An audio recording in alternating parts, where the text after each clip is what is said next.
तो अभी बेसिकली हमारी वेबसाइट जो है वो तैयार हो चुकी है। अस्सलाम जी, कैसे हैं आप सब? उम्मीद करता हूँ सब ठीक ठाक होंगे। आज की इस वीडियो में हम लोग देखने वाले हैं कि थीम सेटअप कैसे होता है, हम अपने स्टोर को डिज़ाइन कैसे करते हैं। अभी अगर हम अपने स्टोर पर जाएं या ऑनलाइन स्टोर के सामने अगर हम यहाँ पर क्लिक करें तो अभी हमारा स्टोर कुछ इस तरह से नज़र आता है। जब हम इसकी थीम कस्टमाइजेशन करेंगे, इसको डिज़ाइन करेंगे, तो आप देखेंगे कि स्टोर की पूरी लुक बिल्कुल तब्दील हो जाएगी। तो हम शुरू करते हैं, हम जाते हैं वापस और हमने थीम सेटअप करना है। तो सबसे पहले थीम सेटअप में हमने क्या करना है कि हमने कैटेगरीज बनानी है, कलेक्शंस बनानी है अपने स्टोर पर। तो हम आएंगे यहाँ प्रोडक्ट्स में और यहाँ कलेक्शंस पर क्लिक करेंगे। आप देखेंगे कि यहाँ कोई कलेक्शंस अभी यहाँ पर अवेलेबल नहीं है। तो हम बेसिकली क्या कर रहे हैं कि एक मेन शूज़ का स्टोर बना रहे हैं, एक मेन शूज़ के स्टोर की ब्रांड बना रहे हैं। तो उसके लिए हम क्या करेंगे कि हम 4 कैटेगरीज हम यहाँ पर ऐड करेंगे। पहली कैटेगरी हम ऐड करेंगे स्नीकर्स की। यहाँ से हम इसका फ़ोटो डालेंगे अपनी ये स्नीकर्स का, यहाँ से हम अपलोड कर देता हूँ और ये फ़ोटो अपलोड हो जाएगा और हम इसे कर देंगे सेव। हमारी जो पहली कैटेगरी है वो बन चुकी है, पहली कलेक्शन हमारी बन चुकी है। हम वापस जाएंगे, उसके बाद हम इसकी दूसरी कैटेगरी बना लेते हैं। दूसरी कैटेगरी हम बनाते हैं ऑक्सफोर्ड। इसका भी हम जो है फ़ोटो अपलोड कर लेते हैं। ऑक्सफोर्ड, ये रहा फ़ोटो, इसका हम यहाँ पर अपलोड कर लेते हैं और इसे जो है हम सेव कर लेंगे। हमारी दूसरी कैटेगरी भी बन चुकी है। इस तरह मैं 2 और कैटेगरीज यहाँ पर बनाऊँगा, कलेक्शंस बनाऊँगा।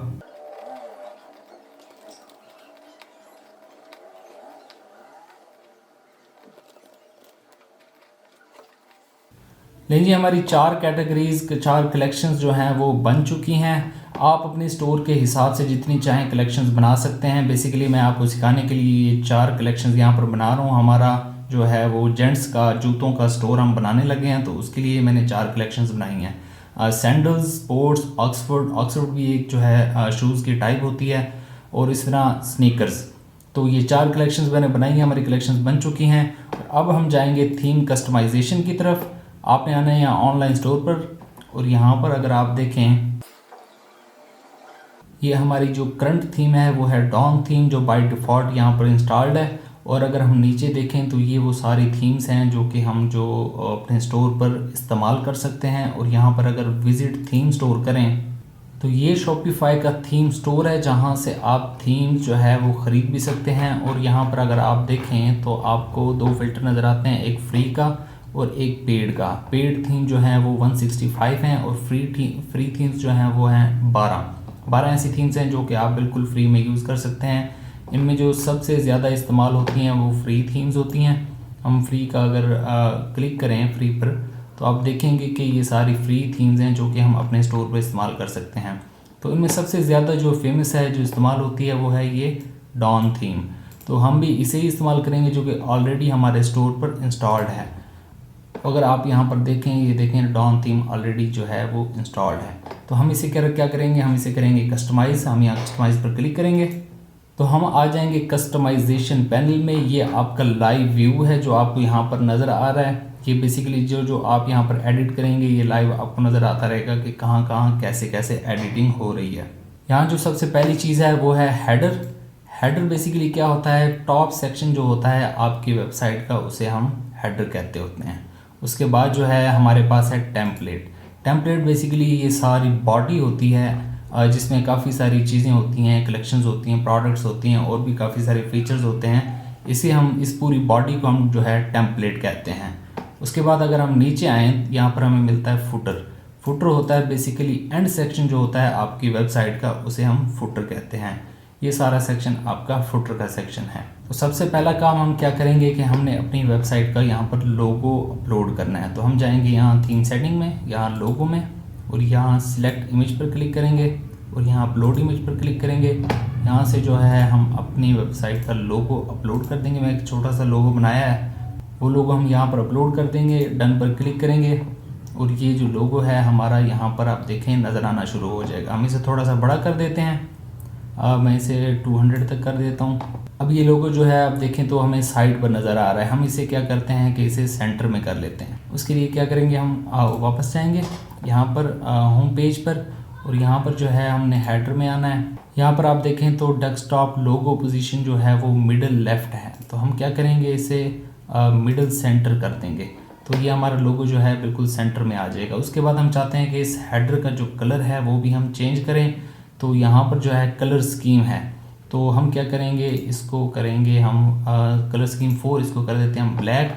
उसके बाद हम वापस जाते हैं और ये अनाउंसमेंट बार, ये अनाउंसमेंट बार वो होती है जिस पर आप जो है मैसेज टाइप करते हैं जो कि आपके कस्टमर को नज़र आता है। फर्स्ट इंप्रेशन जो होता है यहाँ पर वो आप लिखते हैं, वेलकम टू द स्टोर भी लिख देते हैं, और कोई आपकी ऑफर्स चल रही हैं, कोई डील्स चल रही हैं, तो वो आप डील्स की इन्फॉर्मेशन भी यहाँ पर डाल सकते हैं।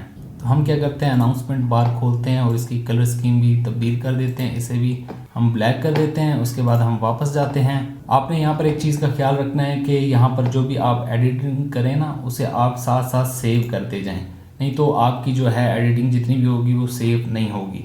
उसके बाद हम आते हैं अब बॉडी की तरफ, टेम्पलेट की तरफ। तो यहाँ हम जो है सबसे पहला काम क्या करेंगे, ये फीचर्ड कलेक्शन है, हम इसे डिलीट करेंगे। उसके बाद हम ऐड सेक्शन पर क्लिक करेंगे और यहाँ से जो है ना हमने क्या करना है, सबसे पहले हम एक स्लाइड शो डालेंगे। हमने यहाँ स्लाइड शो ऐड कर लिया है और ये इमेज बैनर को हम हटा देते हैं। स्लाइड शो में पहली स्लाइड है, ये दूसरी स्लाइड है, बेसिकली ये एक पूरी स्लाइड होती है। अगर हम इसे यहाँ पर क्लिक करें तो ये दूसरी स्लाइड चेंज हो जाती है साथ साथ। तो अभी यहाँ पर 2 स्लाइड्स हैं, हम वापस जाएँ यहाँ से, तो हम ऐड स्लाइड पर क्लिक करें, हम 3 स्लाइड्स बनाएंगे।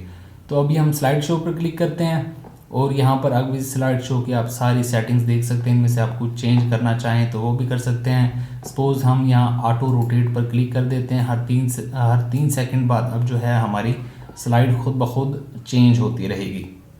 हम इसे सेव कर देते हैं। उसके बाद हम वापस जाते हैं। अब ये 3 स्लाइड्स हैं, हम तीनों स्लाइड्स को अलग अलग एडिट करेंगे।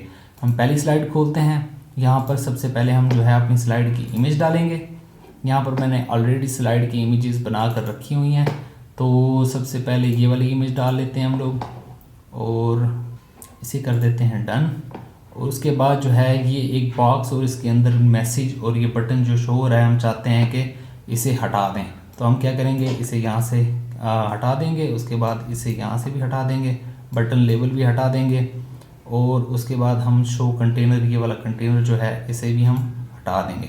तो इससे क्या होगा कि सिर्फ इमेज जो है हमारी सिर्फ इमेज जो है वो फिल हो जाएगी। यहाँ पर अभी देख सकते हैं कि इमेज यहाँ से भी कटी हुई है, प्रॉपर फिट नहीं आ रही। तो फिट इमेज करने के लिए आप क्या करेंगे कि हम जाएंगे वापस और यहाँ पर जो है यहाँ स्लाइड शो पर क्लिक करेंगे और यहाँ जो स्लाइड की हाइट है इसे हम क्या करेंगे, अडॉप्ट टू फर्स्ट इमेज। तो अब जो आपका इमेज का ओरिजिनल साइज़ था उस साइज़ के बराबर जो है ना आपकी स्लाइड खुद ब खुद अडॉप्ट हो गई है। तो अब हम क्या करेंगे, वापस जाएंगे। अब हम अपनी दूसरी स्लाइड एडिट करेंगे। इसमें भी हम ये सारी चीज़ें हटा देते हैं, ये बटन लेबल भी हटा देते हैं, उसके बाद ये कंटेनर भी हटा देते हैं। ये दूसरी स्लाइड है हमारी। तो अब यहाँ हम दूसरी इमेज सेलेक्ट कर लेते हैं। ये दूसरी इमेज हमारी आ गई, इसे हम ओपन कर लेते हैं और यहाँ पर डन कर लेते हैं। और इसी तरह हम जो है अपनी तीसरी स्लाइड जो है वो भी एडिट कर लेते हैं। हम बाकी सारी चीज़ें हटा देंगे यहाँ से और बटन लेबल भी हटा दिया, शो कंटेनर भी हटा दिया। उसके बाद हमने अपनी इमेज सेलेक्ट करनी है तीसरी स्लाइड के लिए, तो इसे ओपन करेंगे और इसे डन पर क्लिक कर देंगे। इस तरह जो है हमारी तीनों स्लाइड जो हैं वो यहाँ पर तैयार हो चुकी हैं। अब हम इसे सेव करते हैं और चलते हैं अपनी वेबसाइट पर और इसे जो है ना हम थोड़ा रिफ़्रेश करेंगे और देखेंगे कि हमारी वेबसाइट में क्या तब्दीली आई है। तो आप देख सकते हैं हमारी वेबसाइट थोड़ी थोड़ी एक तैयार वेबसाइट की तरह लगने लगी है। अभी हमारी स्लाइड्स जो हैं वो भी चल रही हैं। यहाँ पर देख सकते हैं आप, ये तीनों स्लाइड्स हमारी यहाँ पर हैं। ये फ़ोटोज़ मैंने ऑलरेडी एडिट करके रखे हुए थे, तो आप भी एडिट करके यहाँ पर डाल सकते हैं फ़ोटोज़। अब हम चलते हैं वापस, इसकी मज़ीद जो है वो कस्टमाइजेशन करते हैं। अभी हम जो क्या करेंगे, वापस जाएंगे यहाँ से। अभी हमारा ये स्लाइड शो का जो है सेक्शन कंप्लीट हो चुका है। अभी हम क्या करेंगे कि यहाँ पर एक और सेक्शन ऐड करेंगे। तो हम कौन सा सेक्शन ऐड करने लगे हैं, कलेक्शन लिस्ट का। तो हम यहाँ पर कलेक्शन लिस्ट का जो है सेक्शन ऐड करेंगे। कलेक्शन लिस्ट में 1, 2 और ये 3, यहाँ पर 1, 2 और ये 3 कलेक्शन आपको नज़र आ रही हैं। तो हम क्या करते हैं कि एक और कलेक्शन भी ऐड कर लेते हैं। आपको याद होगा कि हमने प्रोडक्ट्स में जाके 4 कलेक्शंस अपने स्टोर के लिए बनाई थी। तो अभी हम क्या करेंगे, पहले सबसे पहले कलेक्शन लिस्ट पर क्लिक करते हैं और यहाँ पर अगर आप देखें तो लिखा हुआ है number of columns on your desktop, यानी कि जो कोई भी अपनी वेबसाइट पर देखेगा उसको कितने कॉलम जो हैं आपकी कलेक्शन लिस्ट के नज़र आने चाहिए, 1, 2, 3। अभी ये 3 सिलेक्टेड हैं, चौथा जो है बिल्कुल नीचे नज़र आ रहा है। तो हम क्या करेंगे, इसे 4 पर कर देंगे ताकि चारों जो हैं लाइन में नज़र आएँ। उसके बाद हम वापस जाएंगे और अब हम जो है सबसे पहली कलेक्शन अपनी एडिट करेंगे। तो यहाँ हमने क्या एडिट करना होता है, सिर्फ कलेक्शन सेलेक्ट करनी होती है जो हमने ऑलरेडी बना के रखी हुई हैं। आपके सामने मैंने शुरू में 4 कलेक्शंस बनाई थी जो कि यहाँ पर नज़र आ रही हैं। तो हम यहाँ पर जो भी सिलेक्ट करेंगे वो यहाँ पर शो होना शुरू हो जाएगी। तो हम सबसे पहले जो है स्नीकर्स जो हैं वो सिलेक्ट कर लेते हैं। अब देखें यहाँ पर आ गई है। उसके बाद हम वापस चलते हैं, हम दूसरी कलेक्शन और दूसरी कलेक्शन भी सिलेक्ट कर लेते हैं। दूसरी कलेक्शन में सैंडल्स की सिलेक्ट कर लेता हूँ। उसके बाद हम वापस चलते हैं और तीसरी कलेक्शन में स्पोर्ट्स हम सिलेक्ट कर लेते हैं। उसके बाद जो है चौथी कलेक्शन हमारी रहेगी, इसमें हम जो है ऑक्सफोर्ड सिलेक्ट कर लेते हैं। तो ये ऑक्सफोर्ड हमारा सिलेक्ट हो गया। अब हम वापस जाएंगे, इसे हम सेव कर देंगे। तो ये देखें हमारी 4 कलेक्शंस जो हैं वो यहाँ पर आ गई हैं। तो अभी यहाँ पर लिखा हुआ है कलेक्शंस, तो आप यहाँ पर कुछ भी लिख सकते हैं। ये देखें मैंने यहाँ पर क्लिक किया तो ये सारी एडिटिंग पैनल इसका आ गया। तो हम यहाँ पर लिख सकते हैं न्यू अराइवल्स। आप जो चाहे लिख सकते हैं। अराइवल्स की स्पेलिंग मैंने गलत लिख दी है, ये मैंने ठीक कर दी दोबारा से। अब हम वापस चलते हैं, उसी कर देते हैं सेव। यहाँ पर जो भी हमने एडिट किया वो सेव हो चुका है। अब हम चलते हैं अपनी वेबसाइट पर, इसे रिफ़्रेश करते हैं। अब देखेंगे यहाँ पर कलेक्शंस हमें नज़र आना शुरू हो गई हैं। अगर हम किसी कलेक्शन पर क्लिक करते हैं तो अभी हमने कोई प्रोडक्ट इसमें अपलोड नहीं की, तो इसलिए हमें यहाँ पर कोई प्रोडक्ट नज़र नहीं आएगी। आगे चल के हम प्रोडक्ट अपलोड करेंगे तो आप देखेंगे इन कलेक्शंस में हमें प्रोडक्ट्स भी नज़र आना शुरू हो जाएंगी। उसके बाद हम वापस जाते हैं और यहाँ पर जो है ना हमने कलेक्शन लिस्ट अपनी डाल ली है। उसके बाद हम एक और सेक्शन इसमें ऐड करेंगे। यहाँ ऐड सेक्शन पर क्लिक करेंगे और अब हमने क्या ऐड करना है, हमने करना है मल्टी रो। तो हमारा ये मल्टी रो भी ऐड हो चुका है। अब इसमें आप देखें 1 रो 2 3 रोज़ हैं बेसिकली। तो आप जो है जितनी मर्ज़ी रोज़ वैसे डाल सकते हैं। हम पहली रो एडिट कर लेते हैं और यहाँ सेलेक्ट इमेज पर क्लिक करके अपनी पहली रो की इमेज यहाँ पर डालते हैं।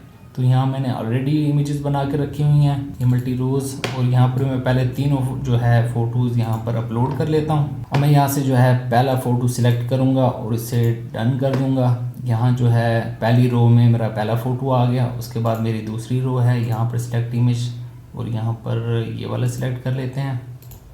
उसके बाद जो है तीसरी इमेज में हम सिलेक्ट कर लेते हैं ये वाली। तो हमारी 3 इमेजेस जो हैं वो हो गई हैं। अगर आप देखें तो ये इमेज थोड़ी नीचे से कटी हुई है। तो इसके लिए हमने क्या करना है, हमने आना है वापस और यहाँ मल्टी रो पर क्लिक करना है और यहाँ इमेज हाइट लिखा हुआ है। तो यहाँ पर आप क्लिक करेंगे अडॉप्ट टू इमेज। तो अब जो है इमेज के साइज़ के बराबर आ गई है, देखें बिल्कुल ठीक हो गई है। तो अब हमारी ये 3 इमेजेस आ गई हैं। अब क्या है कि आप जो है हर रो को अलग-अलग एडिट कर सकते हैं। या रो का नाम लिख सकते हैं जो भी आप लिखना चाहें। उसके बाद यहाँ टेक्स्ट डाल सकते हैं। यहाँ बटन लेबल है, यहाँ पर कोई भी प्रोडक्ट का या कलेक्शन का आप लिंक डाल सकते हैं। सपोज़ कि हम यहाँ पर जो है स्नीकर्स का लिंक डाल देते हैं। कोई बंदा इस बटन पर क्लिक करे तो सीधा चले जाए स्नीकर्स में। तो यहाँ पर हम क्लिक करेंगे, देखें पेजेस, प्रोडक्ट्स, कलेक्शंस, जो भी आप लिंक यहाँ पर डालना चाहें डाल सकते हैं। हम कलेक्शंस का डालते हैं तो यहाँ आप देखें कलेक्शंस हमारे सामने आ गई हैं। हम स्नीकर्स का डाल देते हैं। अब जो बंदा इस बटन लेबल पर क्लिक करेगा तो सीधा जो है स्नीकर्स की कैटेगरी कलेक्शन में चला जाएगा। अब हम इसे कर देते हैं सेव। आप अपने ज़रूरत के मुताबिक जो है वो टेक्स्ट और ये नेम वगैरह आप एडिट कर सकते हैं। बेसिकली मैं आपको एक रफ सा आइडिया दे रहा हूँ कि ये बेसिकली जो है थीम कस्टमाइजेशन होती कैसे है। उसके बाद हमारी जो मल्टी रो हो गई है। अब हम यहाँ पर एक और सेक्शन जो है ना वो ऐड करते हैं। किस चीज़ का ऐड करते हैं, हम सेक्शन ऐड करते हैं मल्टी कॉलम का। ये देखिए हमारे मल्टी कॉलम यहाँ पर ऐड हो गए हैं। ये बेसिकली मैं कुछ लोग जो है ना चाहते हैं कि वो कस्टमर्स के रिव्यूज़ जो है ना वो ऐड करें यहाँ पर। तो ये मैंने उसके लिए ऐड किया। तो यहाँ पर हमने क्या करना है, 1 2 3 ये 3 कॉलम हैं यहाँ पर हमारे। तो हमने पहले कॉलम पर क्लिक करना है, सिलेक्ट इमेज करना है। तो इसके लिए मैंने ऑलरेडी इमेजेस बना के रखी हुई हैं ताकि हमारा टाइम बच सके। मल्टी कॉलम्स की इमेजेस हैं। आज़ाद चाय वाला साहब को तो आप सब लोग जानते ही हैं। सबसे पहली इमेज हमारी ये आ गई। इसे हम डन पर क्लिक कर देंगे। आप देखेंगे कि ये इमेज हमारी यहाँ पर शो होगी और यहाँ पर आप जो है ना कुछ भी लिख सकते हैं, अपना कमेंट बनाकर लिख सकते हैं, कोई रिव्यू बनाकर लिख सकते हैं। यहाँ पर जो भी एडिट करेंगे यहाँ पर एडिट हुआ नज़र आएगा। उसके बाद इसी तरह दूसरा और तीसरा कॉलम भी हम एडिट कर लेते हैं, इमेजेस डाल लेते हैं। यहाँ से मैं बाकी 2 इमेजेस इकट्ठी सेलेक्ट कर लेता हूँ। उसके बाद हम ये हुमायूं सईद की डाल लेते हैं। ये इमेजेस ऑलरेडी मैंने एडिट की हुई थी, तो इस तरह आप भी एडिट कर सकते हैं। उसके बाद तीसरी इमेज हम लोग डाल लेते हैं शुएब अख्तर साहब की। तो ये आ गई। अब देखें उसके बाद हम क्या करते हैं, इसे सेव करते हैं। अब ज़रा पीछे जाते हैं वापस, हमारा काफ़ी सारी जो है ना हमारी वेबसाइट की बॉडी तैयार हो चुकी है। अब हम अगर नीचे आएँ तो यहाँ फुटर का सेक्शन है। फुटर में भी आप काफ़ी सारी एडिटिंग कर सकते हैं, इसकी जो हेडिंग है वो चेंज कर सकते हैं, फॉलो ऑन शॉप और इस तरह के बाकी काफ़ी सारी चीज़ें जो हैं आप यहाँ पर इसकी एडिट कर सकते हैं। आप इसके कलर भी चेंज कर सकते हैं। हम इसका कलर क्या कर देते हैं, स्कीम 4 यानी कि ब्लैक कर देते हैं और इसे कर देते हैं सेव। अब हम चलते हैं अपनी वेबसाइट पर, देखते हैं कि हमारी वेबसाइट कैसी नज़र आती है। इसे हम रिफ़्रेश करेंगे और देखें जी ये हमारी वेबसाइट है। इसे मैं हटा देता हूँ ज़रा क्लियर नज़र आए। तो ये एक स्लाइड हो गई हमारी, ये 2 हो गई और ये तीसरी स्लाइड हो गई। उसके बाद ये हमारी कलेक्शंस आ गई हैं सारी, ऑक्सफोर्ड, स्पोर्ट्स, सैंडल्स और स्नीकर्स, इस तरह जितनी चाहें आप यहाँ पर लगा सकते हैं। उसके बाद ये पहली रो आ गई हमारी, उसके बाद ये दूसरी, तीसरी और उसके बाद हमारे मल्टी कॉलम्स। इन मल्टी कॉलम्स की जगह आप कुछ और लिखना चाहें, मिसाल के तौर पर ये मल्टी कॉलम्स हैं हमारे, यहाँ पर जो है हम क्या कर देते हैं, लिख देते हैं रिव्यूज़। इसे कर देते हैं सेव। इसे आते हैं वेबसाइट पर, इसे रिफ़्रेश करते हैं। तो अब देखें यहाँ पर आ गए रिव्यूज़। तो अभी बेसिकली हमारी वेबसाइट जो है वो तैयार हो चुकी है। इसका जो मेन पेज है जिसे हम होम पेज कहते हैं वो तैयार हो चुका है। यहाँ पर हमारी स्लाइड्स आ गई। उसके बाद यहाँ पर जो है न्यू अराइवल्स में हमारी कलेक्शंस यानी कि कैटेगरीज आ गई हैं। उसके बाद हमारी रोज़ आ गई हैं और उसके बाद जो है हमारे रिव्यूज़ आ गए हैं। और ये एक्शन बटन लेबल है, अगर चाहें तो आप इसे रखें, नहीं तो ये भी आप हटा सकते हैं। उसके बाद हमारा फुटर आ गया। तो ये थी हमारी बेसिक जो डिज़ाइनिंग। उम्मीद है आपको समझ आ गई होगी कि आपने अपने स्टोर की थीम जो कस्टमाइजेशन है वो कैसे करनी है। और हमारी मुलाकात होगी अगली किसी वीडियो में। सीखने के लिए अभी बहुत कुछ है इंशाल्लाह, और मिलते हैं इंशाल्लाह नेक्स्ट वीडियो में। तब तक के लिए अल्लाह हाफिज़।